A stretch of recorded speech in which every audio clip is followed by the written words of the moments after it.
Good afternoon, good morning, good evening, or whatever time zone it is, whether you in the world, it is your Lord and Saviour.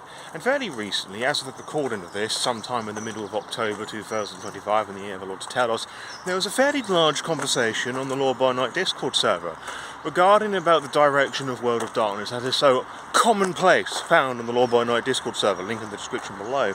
And something made the offhand comment saying that, it would be a lot better if World of Darkness was public domain and then the fans could do whatever they want with it, or something to that effect. But the key thing was that they said that World of Darkness should be public domain, free use as it were, which I have thoughts about, because I'm not entirely too sure if said individual meant exactly what they meant. But let's just talk over, just allow me to ramble around my thoughts and opinions on this subject matter, the good, bad, the different, and the subjectively, objectively ugly. So what does public domain actually mean, just in case there's some of you that find this and have no idea what that entails? Public domain essentially means that the property is in the domain of the public, by which I mean that anybody and anyone can do any and everything that they want with it without having to pay like some sort of licensing fee or worry about being sent to court because they're using said property. So examples of that is that we had some fucking Winnie the Pooh based slashers that came out, which looked like the most terrible bit of fun I have yet to experience, and Steamboat Willie, the original inception of Mickey Mouse, was sort of immediately turned into a horror film as well, slashers of course. It's kind of a common thing actually, that when a property tends to go public domain, they're just sort of upcoming horror directors that are wanting to leap at the opportunity of ruining your childhood memories, for better and for worse. So what that would mean is that fans, or basically anyone really with any sense of imagination and an idea, could put out anything regarding World of Darkness, claim it was canon, and distribute it however they damn well pleased. And I don't know about you, I don't think giving over the entire property of a brand like that to fans, particularly with something within the World of Darkness, is a particularly great idea, given the fact that there's a huge racism problem regarding things, a huge number of fans are fucking weebs and pedantic nerds, and that's just only going to cause a fucking headache, honestly. I don't think that we should be giving that much control to inexperienced fans, because there are some really great bits of homebrew out there, but for every one good one, there's like 20 fucking shit ones, which is unfortunate, but that's just the way the cookie crumbles. And the World of Darkness / White Wolf, whatever, Paradox I suppose, does allow people to put out their own homebrew materials on Drive4RPG and or the Storyteller's Vault. You just got to put a bit of logo there, you got to put some text there.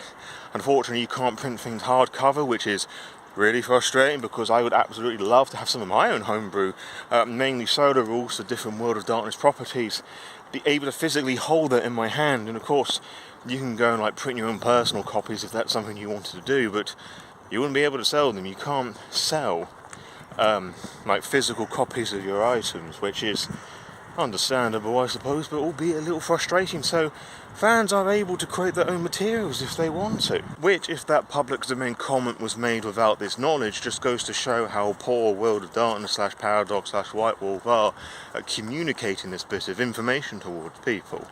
And of course, that comes down to the creators in question, who don't have a social media platform or some degree of online presence to shove things in people's faces and know that they're going to get some sort of, hit from it, a financial compensation for the hard work they spent months, weeks, or even years working on, So, yeah, it's a bit of a problem, that. But I can understand, in a way, the frustration that came from said comment, that people are, in one way or another, annoyed about the general direction of World of Darkness, even if it's just the base level of, I really like the 20th anniversary stuff, I just wish that it would have been carried on. I don't agree with the idea that we should have like the two going off in their separate directions, like they continued to work on 20th, say with Onyx Path, and then they carry on with the 5th edition stuff. I don't think that's a particularly good idea, because things within the World of Darkness are pretty fucking confusing as is, and I think that would only just add to things. And I think also that giving it some degree of like a public domain licensing sort of thing would also cause a bit of a fucking shitstorm. Like, what is considered canon anymore? Would that any of that even matter? Did things being canon ever mattered in the first place, you know? To me, it would just all be very confusing. And I think what fans can do with homebrew materials is, for the most part, pretty fucking generous. I say most part because it's pretty fucking frustrating that Drive-Thru / Roll20 or whatever fucking company owns Drive-Thru, because I know that Roll20 bought out Drive-Thru, but I think somebody owns Roll20. Yeah, they take about 50% of what you earn, and then Paradox takes a bit more, so you get fuck all back from what you get, which is super discouraging for sure. And it would be nice if creators could sell their items detached from all of that, or including that as well, so they could have a bit more of a stable income with that sort of thing. That thing would sort of be really cool, I think. I know things like Merkborg are really fucking generous, that you can use any of the places and items within our setting and our rule set and whatever, but you've just got to put like a little logo saying compatible with this, some legal text, and it could be treated as its own separate thing, which would be fucking cool, I think. There's a friend of mine who's working on Werewolf the Essentials, which is sort of a soft reboot imagining of Werewolf the Apocalypse.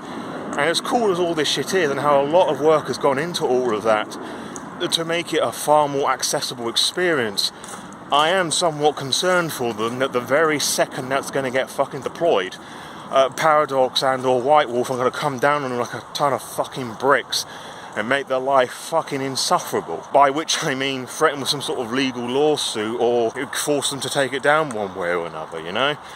Which is unfortunate really, because it really does adapt a lot of things, and they're sort of not being exactly fair with the licensing stuff. But then again, I'm not a lawyer, so I don't exactly know all of this, but I'm only expressing a lot of this because its creator is expressing a lot of those concerns as well. So who fucking knows where that one's going to go. But there's also the argument that's coming up in my head as I'm doing this, and it's kind of been present the whole while I've seen the bits of material they've been putting out for this.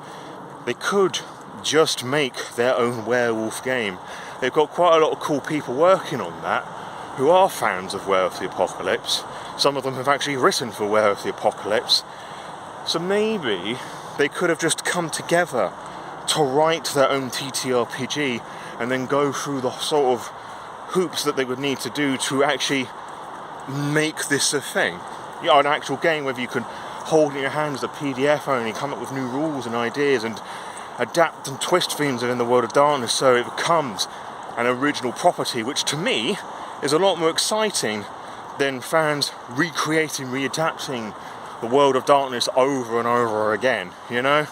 It would be cool if we could just see a lot more originality, that people had this idea about what vampires could do, what werewolves could do, what ghosts do, or, you know, whatever it is that takes your fucking fancy, because you've now taken these ideas, your own original ideas, and done something with it. An actual example of this I actually have a fair amount of experience with, and I actually commented on at the time, was my review of the V5 Homebrew supplement.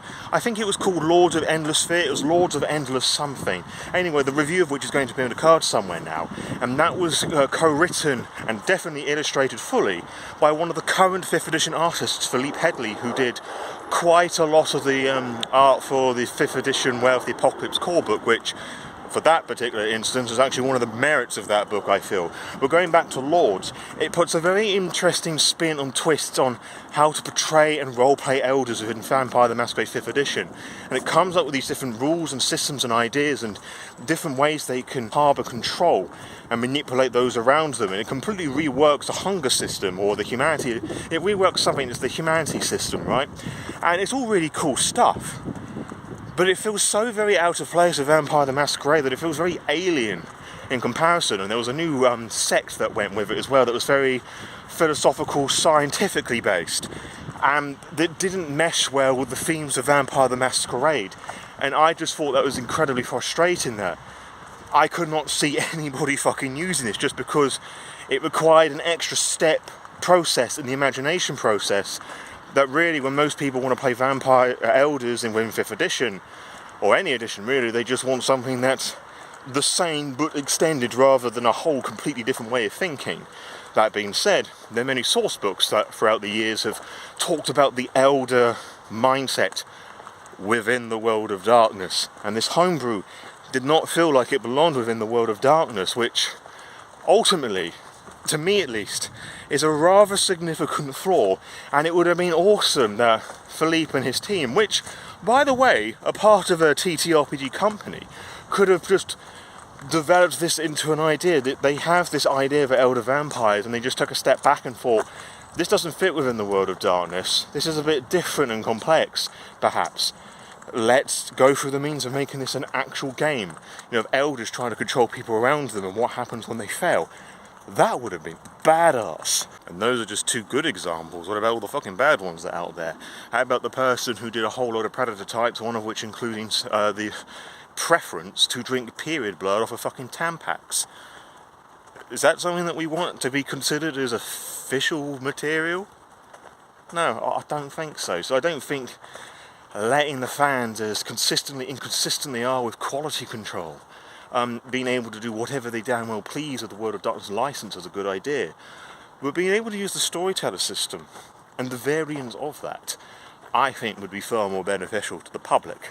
In my opinion, at least. So in short, I feel there should be some moderation about what people can and can't put out within the world of darkness. I think the Storyteller's Vault, Dark Pack, Homebrew stuff is a good compromise, though I think it could be a bit better. Some of it's at Paradox's level, some of it's at the Roll20 level, and just allowing people to do whatever they want would kind of negate, the quality control perhaps that Onyx Path may put out, because what happens if they decide to put out I don't know, Demon the Descent 2nd edition, for example, or, I don't know, Vampire the Masquerade 6th edition, but then you have 5 other chuckle fucks who do the same sort of thing. Which one is the true vision of that, It would just sort of muddy things, well, a lot, honestly, and I just don't think it would do the World of Darkness any fucking favours in the long term to let people do whatever the fuck they want, which people can do anyway within moderation. And even then, the Storyteller's Vault / Drive-Thru is not supposed to allow fucking AI art onto the fucking platform, but Drive-Thru are pretty fucking incompetent with doing anything about the many reports I've filed fucking through. Now, I would love to hear your thoughts and opinions about this conversation down below, because I think this is a very interesting one that could be expanded in a nice, mature way. Do you think things should be freer? Do you think things are right as is? Or do you think that the license should be even stricter? I would just love to hear where we all sit on that and the conversations that may spark off from that.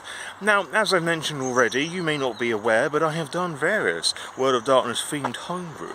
Primarily solo rules for Vampire the Masquerade, Wraith the Oblivion, Werewolf the Apocalypse, all of which are down in the description below. And you'll also notice there are other World of Darkness books down there as well. Now, what makes those links particularly special is that those are affiliate links, which allows some of that coinage to come straight to me, so I'm able to produce more awesome content for you and run games for you and a load of other really cool things as well. Which is absolutely amazing, because it means that you get books, I get books, and you get content and shit for free, which is absolutely amazing. Now, if you've got those books already, or you just don't fucking want them, or don't even like them, what you can do is use the affiliate code that's in the description, and paste it into the URL of any Drive-Thru RPG supplement, or something from the Storyteller's Vault, and that helps as well. So you're able to treat yourself with something that you actually want, rather than just buying my shit if you've got it already, we just don't fucking like it. But I understand that times are hard on all of us, and that it may be actually something very difficult for you to do, and I really appreciate that. So if you can do that, that's absolutely based. But if not, that's absolutely based as well. I'm not going to lose any sleep over it. But what you should definitely do regardless, is give the video a little cheeky little thumbs up, subscribe to the Lord by Night channel, and share this video with any and everyone who loves what I do, and I'll see you on the next upload, wherever and whenever that may well be for you. And until next time, farewell.